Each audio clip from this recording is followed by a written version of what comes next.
Good morning বন্ধুরা, welcome to নিতুর পৃথিবী। আমি নিতু। বন্ধুরা, তোমরা সবাই জানো যে আমি সর্বদা চেষ্টা করি কোনো না কোনো হেল্পফুল ভিডিও তোমাদের সঙ্গে শেয়ার করার, যাতে তোমরা উপকৃত হও বা কোনো কিছু শিখতে পারো। আমি সর্বদা সেটাই চেষ্টা করি।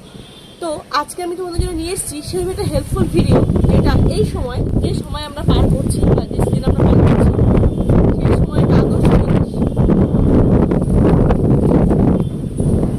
প্রচন্ড ঝোড়ো হাওয়া আর মেঘ জানিয়ে দিচ্ছি যে বর্ষাকাল দোরগোড়ায় সামনে একদম। আর এই সময় সবথেকে কমন প্রবলেম হচ্ছে কাশি, সর্দি লাগা, এই প্রবলেমগুলো। আর যেহেতু একটা বাড়িতে পরিবার নিয়ে, পরিবারের স্পেশালি বয়স্করা আর বাচ্চারা এতে আগে বেশি দুর্বল হয়ে পড়ে। আমরা সকলেই কম বেশি হই। আর আমার হাজবেন্ড আর আমার দুজনেরই ঠান্ডা লাগার হাতটা প্রচন্ড রয়েছে। তো সেই কথা মাথায় রেখে আনিয়ে দেখাবো কাপ সিরাপ। একদম হোম রেমেডি বলতে পারো। আর তোমরা অনেকেই বলতে পারো এখন যে তুমি কি তোমার ডাক্তার, কাপ সিরাপ বানিয়ে দেখাবে? কখনোই আমি নই, আমি একজন টিপিক্যাল হাউস ওয়াইফ।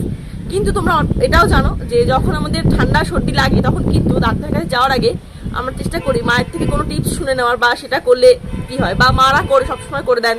যেমন একটু গরম জলে মধু দিয়ে খাওয়ানো, বা সর্ষের তেল বুকে মালিশ করা, সেইগুলো, বা গোলমরিচ বা লবঙ্গর কোনো টিপস দেওয়া, এরকম তো মারা সারাক্ষণ করতে থাকে। তো সেই রেমেডিগুলোকেই মাথায় নিয়ে বা সেই রেমেডিগুলোকে মনে করে আজকে আমি তোমাদেরকে সেই উপকরণগুলো দিয়ে একটা সুন্দর কাপ সিরাপ তৈরি করে দেখাবো। আর এই কাপ সিরাপটা কিন্তু বাড়ির ছোট থেকে বড়রা সকলেই খেতে পারে, যেহেতু হোম রেমেডি। কোনোরকম কোনো বাইরের কিচ্ছু, কোনো কেমিক্যাল ইউজ করবো না, কিন্তু একটা ধনন্তরী কাপ সিরাপ আজকে আমি তোমাদেরকে তৈরি করে দেখাবো। আর এই সিরাপটা একবার খেলে আমি ফল পেয়েছি, তাই তোমাদের সঙ্গে শেয়ার করছি। রিসেন্টলি আমার শাশুড়ি মায়ের আমার ঠান্ডা লেগেছিল। তো যখন এটা করা হলো তো দেখা গেল যে 3-4 দিনের মধ্যে প্রচন্ড ঠান্ডা কমে গিয়ে একদম ঠিকঠাক হয়ে গেছে। সুতরাং পুরো সর্দি কাশিও কিন্তু এটা থেকে রিমুভ হতে পারে, এটা আমি জোর দিয়ে তোমাদের বলতে পারি। কারণ জিনিসগুলো এতটাই এফেক্টিভ বা ফল দেও যে আমার আর বলার অপেক্ষা রাখবে না, সবাই সেগুলো জানে। আর এই টিপসগুলো পুরোনো কাল থেকে ব্যবহার হয়ে আসছে এই সর্দি কাশি। তাই আজকে আমি তোমাদের সঙ্গে এই টিপসটাই শেয়ার করতে চলেছি। তো এই সিরাপটা তৈরি করার জন্য যে কটা উপকরণ লাগবে তার মধ্যে তুলসী পাতা হচ্ছে অন্যতম। আর তুলসী পাতা কাশির যে কি ঔষধ বা কি মহা ঔষধ, এটা আমি না বললেও তোমরা অনেকেই জানো, তোমরা সবাই জানো। ছোট থেকে ঠান্ডা লাগে, প্রথম কাজ হচ্ছে তুলসী পাতা আর মধু খেয়ে নাও। তো আমি এখন নেবো তুলসী পাতা, তারপরে বানাবো কাশির সিরাপটা। আর কি কি লাগবে তখনই তোমাদের একে একে বলবো। চলো এখন নিয়ে নিই তুলসী পাতা।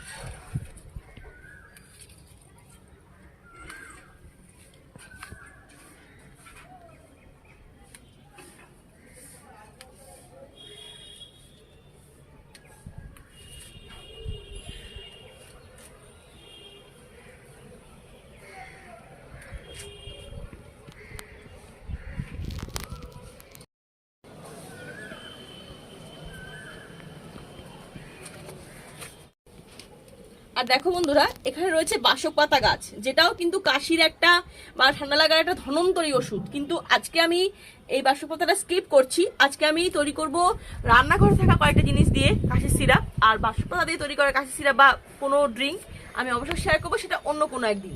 তো আজকে এই পাতাগুলো নিয়ে আমি এখন যাবো নিচে গিয়ে তোমাদেরকে আমি সিরাপটা বানিয়ে দেখাবো। চলো যাই নিচে। তো এই দেখো বন্ধুরা, ঠিক এই উপকরণগুলো লাগবে কাশির সিরাপটা তৈরি করতে। কি কি নিয়েছি আমি বলি। প্রথমে তোমাদের দেখালাম লাগবে তুলসী পাতা। আমি এখানে 10টা কি 15টা মতো তুলসী পাতা নিয়েছি, ভালো করে ধুয়ে নিয়েছি। এসে আগে নিয়েছি আদা, নিয়েছি এখানে সন্ধব লবণ, নিয়েছি হলুদ, নিয়েছি লবঙ্গ আর গোলমরিচ। আর অবশ্যই লাগবে কাশি সিরাপে যেটা মেন উপকরণ, সেটা হচ্ছে মধু। আর এই কটা উপকরণ দিয়ে তৈরি হবে একটা ইনস্ট্যান্ট কাশির সিরাপ, যে সিরাপটা খেলে ছোট থেকে বড় সকলেরই, যত পুরাতন বা যত ঠান্ডা লাগা কাশি থাকুক না কেন, 2 থেকে 3 দিনের মধ্যে কিন্তু সেটা রিমুভ হওয়া সম্ভব। আমি জানি হয়তো অনেকের বাড়িতেই এটা অ্যাপ্লাই করা হয়। তো আজকে আমি নতুন করে তোমাদেরকে এটা আবার বানিয়ে দেখাচ্ছি। আর হ্যাঁ, এটা কিন্তু যেহেতু কোনো প্রিজারভেটিভ ছাড়া, কোনো কেমিক্যাল ছাড়া, তাই কিন্তু এটা কোনোভাবেই স্টোর করে রাখা সম্ভব হবে না। এটা ইনস্ট্যান্ট। আগেই বললাম, যখন ঠান্ডা লাগছে মনে করছো, যদি এই জিনিসগুলো ঘরে থাকে, আর এগুলো খুব কমন জিনিস, সবার ঘরে কম বেশি থাকে, সুতরাং অনায়াসে কিন্তু এটা তৈরি করে নেওয়া যায়। তাহলে চলো তোমাদেরকে দেখাচ্ছি স্টেপ বাই স্টেপ কি করে আমি এই সিরাপটা তৈরি করি। এই যে নিয়েছিলাম আমি আদা, সেগুলোকে অবশ্যই ভালো করে ধুয়ে নেওয়া। তো এরপরে আমি যেটা করব, আদাগুলোকে ছুলে নেব।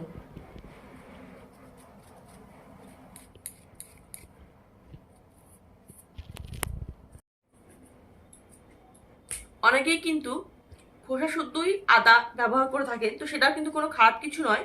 তবে যদি আমার হাতে সময় থাকে আমি চেষ্টা করি সবসময় আদাগুলোকে ছুলে নেওয়ার।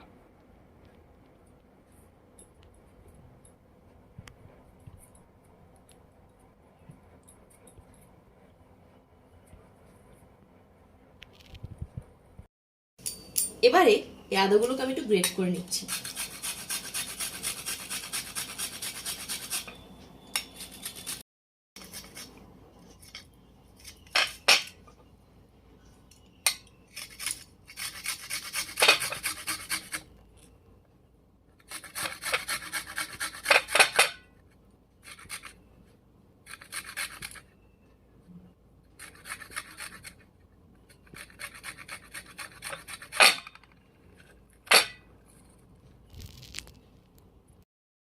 এবারে এই গোলমরিচ আর এই লবঙ্গগুলোকে আমি একটু শুকনো খোলা রোস্ট করে নেব, যাতে আমার ক্রাশ করতে সুবিধা হয়।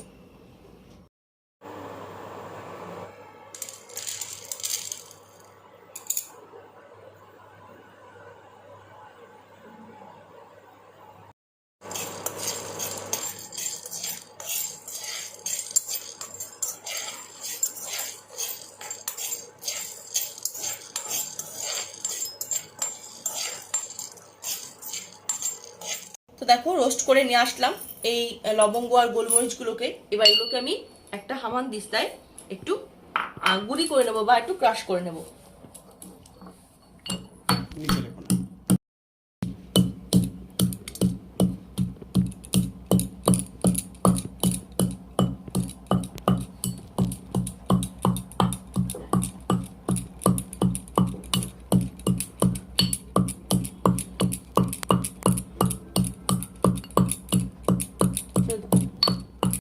ও কত সহজে গুঁড়ি হয়ে গেল।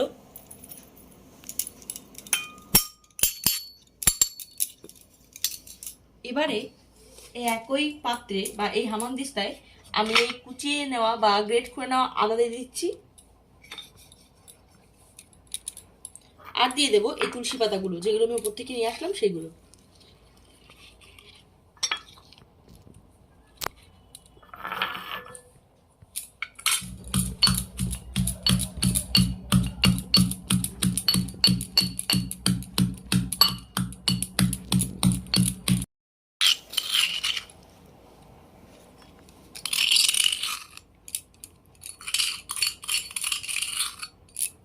আমি কিন্তু এই পেস্টটার মধ্যে কোনো জল অ্যাড করিনি। জল না দেওয়াটাই কিন্তু ভালো, তাহলে কি হবে একদম পিওর নির্যাসটুকুই পাওয়া যাবে, যেটা কিন্তু এই সিরাপের জন্য খুব ভালো একটা উপাদান। তো দেখো থেতো করে নেওয়ার পরে বা পেস্ট করে নেওয়ার পরে চামচ দিয়ে একটু চাপ মারলেই কিন্তু অনায়াসে রস বেরিয়ে আসছে।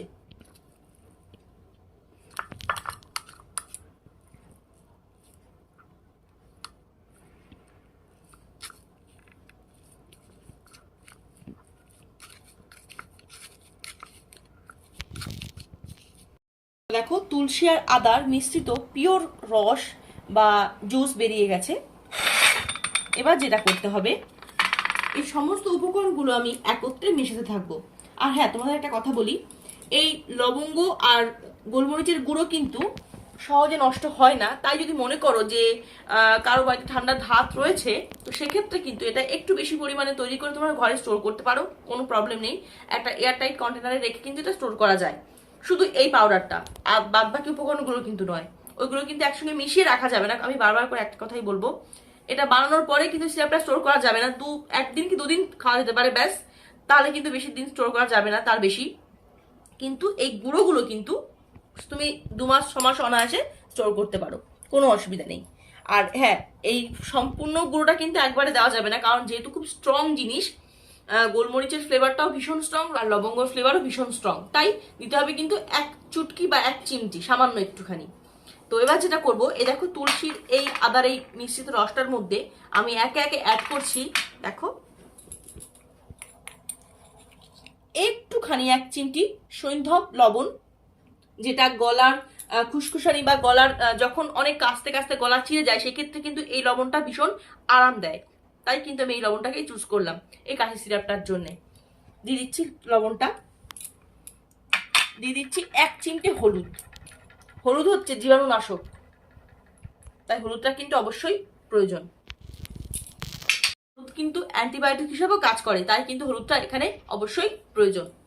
এবার যেটা করতে হবে, দেখো যে গুঁড়ো তৈরি করেছিলাম গোলমরিচ আর লবঙ্গ, সেখান থেকে হাত দিয়ে হোক বা চামচ দিয়ে হোক জাস্ট 1 চিমটি, যদি একা খাও বা একবার খাও তাহলে কিন্তু 1 চিমটি এনাফ। এই 1 চিমটির মতো এখানে অ্যাড করছি। দেখো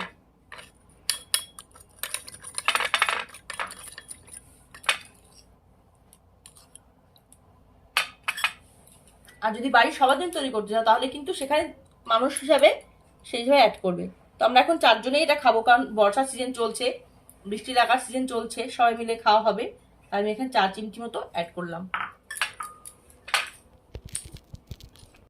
এবং সবশেষে আমি অ্যাড করছি মধু। এখানে আমি নিয়েছি 2 চামচের মতো মধু। যেহেতু আমরা 4 জন মানুষ খাবো তাই 2 চামচ, একা খেলে হয়তো হাফ চামচ দিতাম।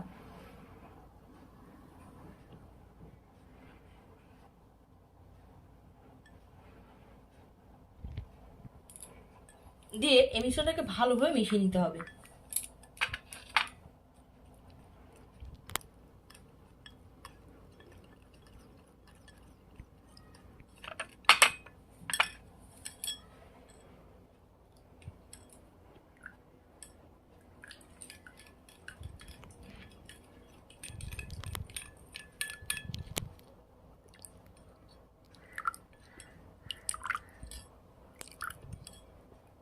তো দেখো বন্ধুরা, ঘরে তৈরি করা হোম রেমেডি বা ঘরে তৈরি করা কাশির সিরাপ সম্পূর্ণ 100% খাঁটি বা 100% কেমিক্যাল ফ্রি কাশির সিরাপ কিন্তু একদম তৈরি। আর এটা আমি অবশ্যই খেয়ে দেখাবো। তোমরা জানো যা তৈরি করি সেটা আমি নিজের উপরে আগে অ্যাপ্লাই করি, তবে গিয়ে বন্ধুদের সঙ্গে শেয়ার করি। 4 জনের মতন তৈরি করেছি, তো আমি এখান থেকে নিচ্ছি এই এতটুকু মতো, এটাই এনাফ। আর হ্যাঁ, শুধু শুধু কিন্তু খাওয়া যায়। আর খাওয়া নিয়ম হচ্ছে একদম সকালবেলা খালি পেটে ব্রাশ করার পরে এটা খেয়ে নিলে কিন্তু একদম সম্পূর্ণ গলা পরিষ্কার হয়ে কফ টফ আর কিছুই থাকবে না, কাশিও নিরাময় হয়ে যাবে খুব সহজে। তবে যদি খেতে মনে করে একটু স্ট্রং লাগছে, মানে একটু যেহেতু সমস্ত ফ্লেভারগুলো খুব স্ট্রং, তেতো লাগতে পারে, তো এমনিও খাওয়া যায়।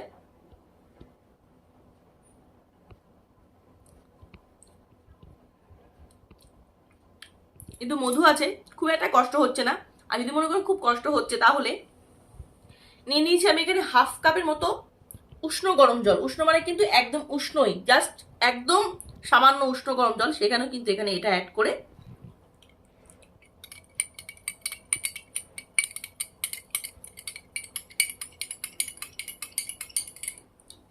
খাওয়া যেতে পারে।